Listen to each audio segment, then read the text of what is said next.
Abang, sedikit lagi kita menuju 77 tahun Republik Indonesia. Kemerdekaan ya? Ya. Harap, tantangannya. Menurut Abang? Tantangannya dari dulu nggak berubah. Itu tadi. Bagaimana mencerdaskan bangsa kita. Nah, tapi bagaimana mencerdaskan bangsa kita kalau pemimpin-pemimpinnya nggak cerdas gitu.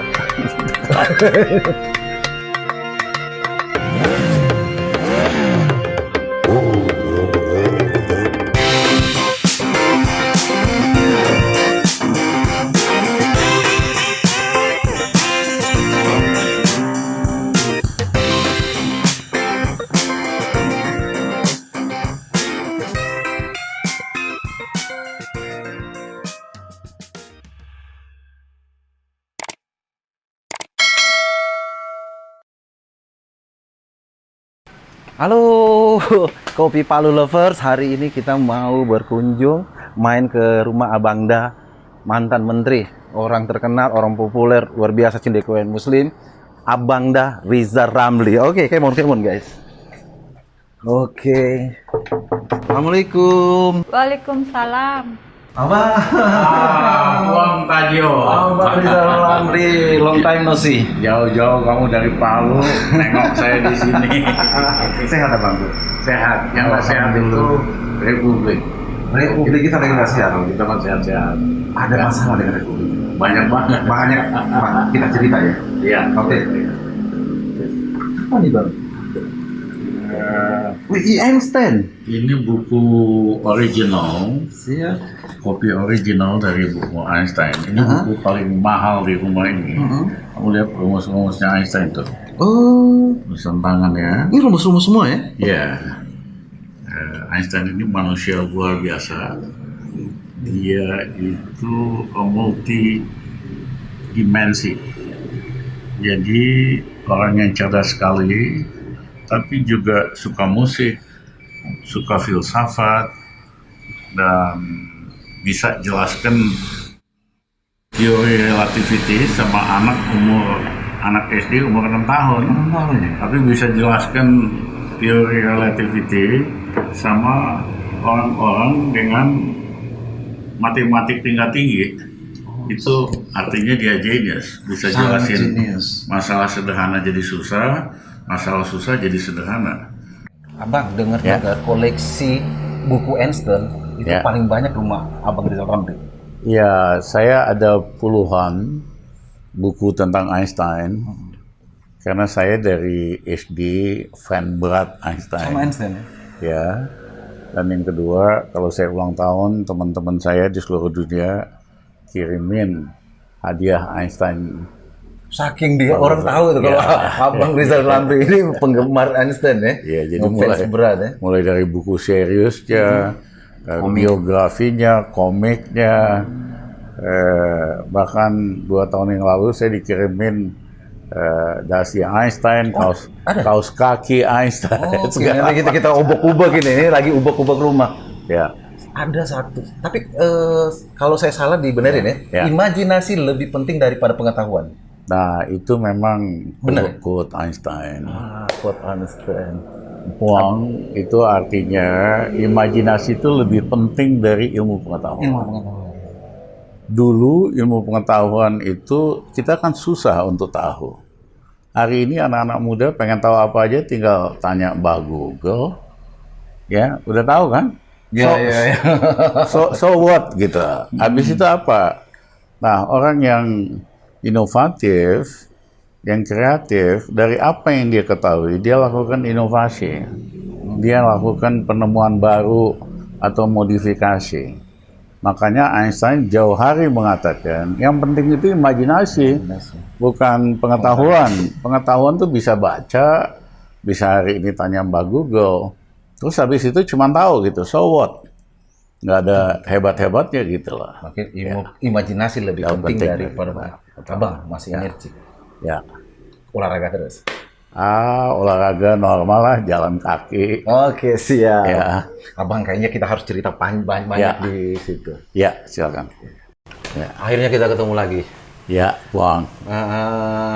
Kita ngobrol-ngobrol tentang Indonesia pastinya. Ya.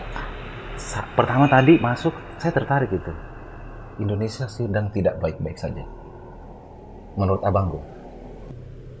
Sebagai bangsa udah harus lebih dewasa gitu, lebih maju.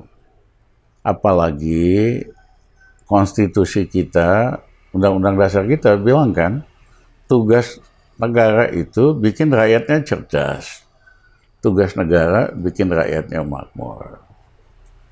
Nah, kalau dilihat kedua indikator itu tadi, rakyat kita sengaja dibikin makin lama makin nggak cerdas. Karena sibuk diadu soal agama. Iya kan? Bukan fokus pada masalah-masalah yang real di hadapan bangsa kita.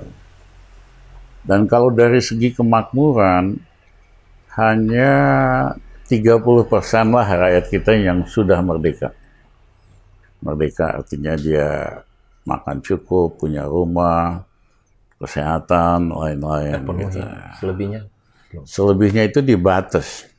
Tapi 60% itu belum pernah menikmati arti kemerdekaan. Nah, ini bukan prestasi yang membanggakan. Di 77 tahun ini? 70 tahun. Saya berikan contoh, memang ekstrim. Cina merdekanya kan lebih telat dari kita. Kita merdeka tahun 45, Cina tahun 49. Yang kedua, penduduk di Cina 1,4 miliar. Sebelum pembaruan ini, 700 juta penduduknya miskin. Ya, penduduk kita kan cuma 270 juta. Dia 700 juta miskin. Dan dalam waktu kurang dari 20 tahun, dia berhasil menghilangkan kemiskinan yang 700 juta orang. Itu era Deng Xiaoping ya? Setelah Deng Xiaoping gitu. Kalau kita lihat Indonesia, ada dua cara kita lihat dibandingkan masa lalu atau analisa historis. Wah, kelihatan ada kemajuan dong, pasti. Masa nggak ada kemajuan tiap tahun. Tapi begitu kita lakukan perbandingan antar bangsa, antar negara, atau cross country, baru kelihatan kita ketinggalan gitu loh. Sangat ketinggalan. Sangat ketinggalan. Nah, orang kita itu kebiasaan hanya bandingin dengan masa lalu. Udah pasti dong ada kemajuan. Nggak bisa dibantah kan. Tapi begitu kita lakukan perbandingan antar negara, kelihatan kita payah banget gitu loh. Abang, jurus kepret populer banget loh. Populer karena media senang dengan itu. Walaupun saya itu ada dua jurus. Satu jurus Indonesia Bangkit. Indonesian Bangkit ya? Ya, jadi kebijakan-kebijakan kita yang mengubah Indonesia ke arah lebih baik. Ya. Dan jurus kepret. Itu buat yang ngaco-ngaco, yang KKN harus dikepret. Karena kalau enggak, mereka keterlaluan. Saya kasih jurus Indonesia Bangkit. Misalnya, waktu saya Menko Maritim, saya lakukan revaluasi aset BUMN. Sehingga BUMN nilainya aja nambah hampir 800 triliun. Value-nya. Iya kan? Itu Rizal Ramli, Menko kan cuma 9 bulan, 10 bulan. Iya. Yang kedua, misalnya pariwisata di Indonesia nggak ada fokus, kita fokus jadi 10 destinasi. Rencana, Bang? Ya, satu. Yang Bali baru itu Danau Toba. Yang kedua, Lombok. Mandalika ya? Mandalika. Iya, ada. Di Flores. Labuan Bajo. Ya. Jadi banyak sekali langkah-langkah kami. Saya itu biasa ngerjakan sesuatu cepat. Be fast. Cepat, out of the box, dan solutif. Ya, misalnya waktu saya Menko Gus Dur, PLN itu nyaris bangkrut karena modalnya itu udah minus. kami lakukan revaluasi asetnya PLN naik dari 50 ke hampir 200 sekian triliun. Selisihnya kalau masukin modal PLN naik dari minus 104 triliun. Sisanya kita pakai modal kerja.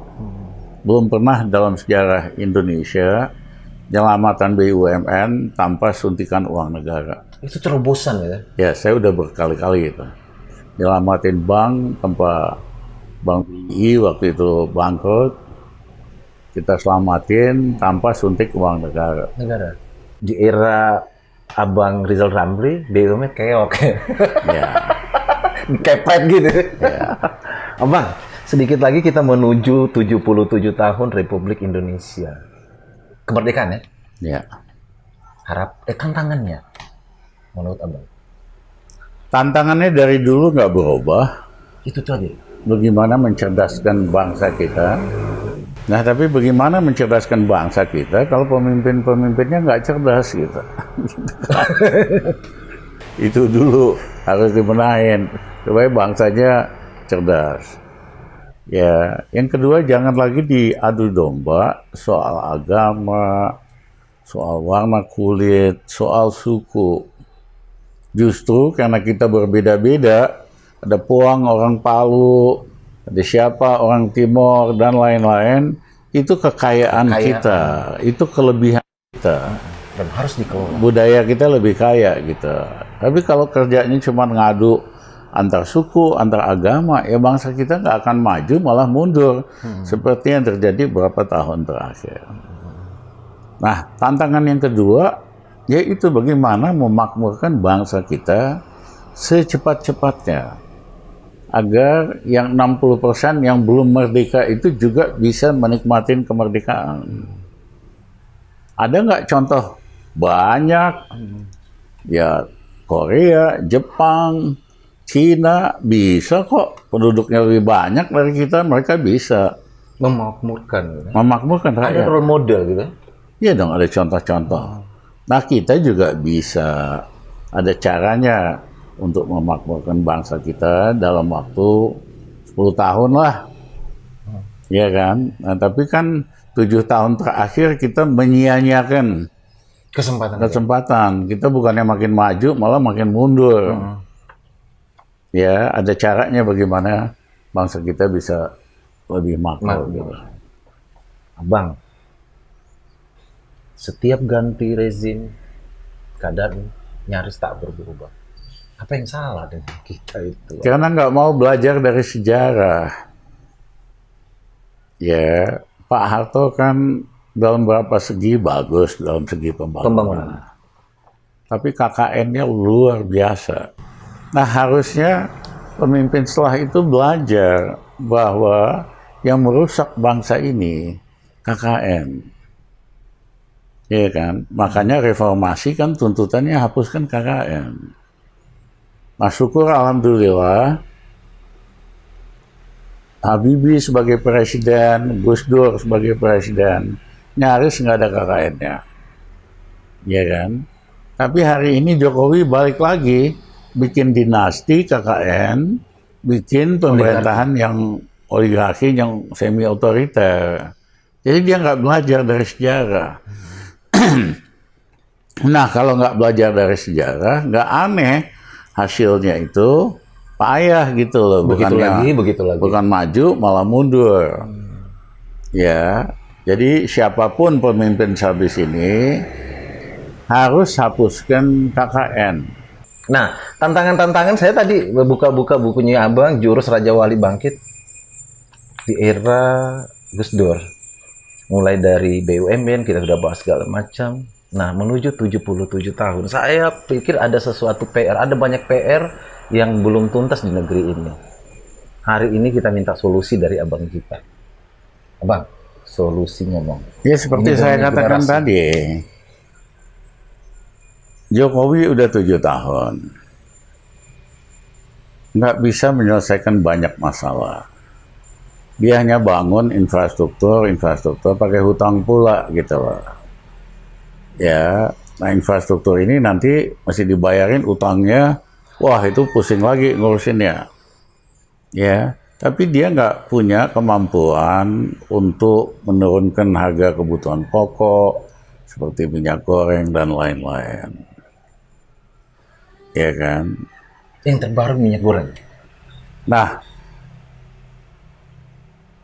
biasa di negara demokratis, kalau presiden misalnya 10 tahun, dia itu baru jadi istilahnya itu lame duck atau bebek lumpuh tuh 6 bulan sebelum berhenti gitu loh.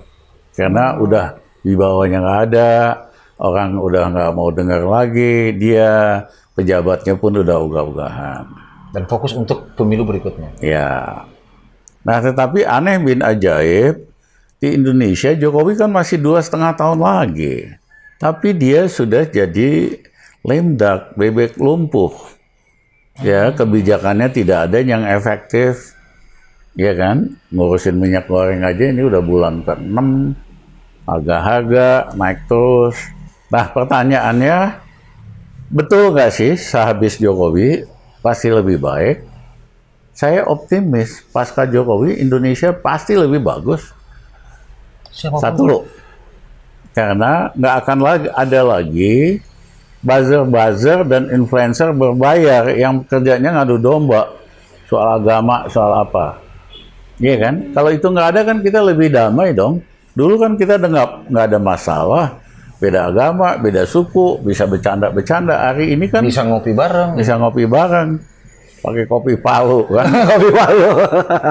Iya kan?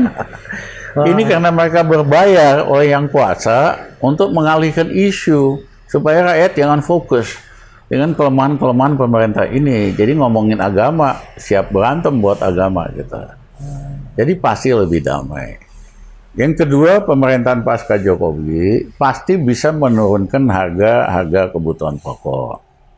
Misalnya, kalau saya sama teman-teman nih, pasca Jokowi, pasti kita bisa nurunin harga minyak goreng ke 14.000, 2 minggu aja, buat saya cukup. Caranya. Ya kita udah buktikan dulu sebulan aja. Lihat aja di Google, ada caranya gimana Rizal Ramli. Selesaikan. Ya, yang kedua kita akan turunkan harga listrik ke harga 2 tahun yang lalu untuk konsumen listrik 1.300 kW dan 900 kW, itu 70% dari konsumen kita. Yang ketiga, kita akan subsidi harga LPG 3 kg, sehingga ibu-ibu, tukang gorengan senang, dan 2 langkah yang lain.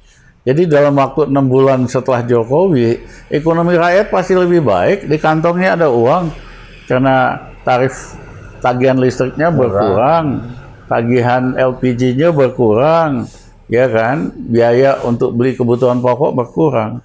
Nah beginian aja, pemerintah Jokowi nggak becus kok. Mau berkuasa dengan acara-acara doang, event-event doang, sampai 2,5 tahun lagi. Kasihan rakyat kita. Jadi kita jangan terlalu banyak excuse sebagai bangsa. Terlalu banyak, oh udah biasa begini, udah bisa. Yang biasa itu nggak benar. Iya kan? Kita mesti lawan.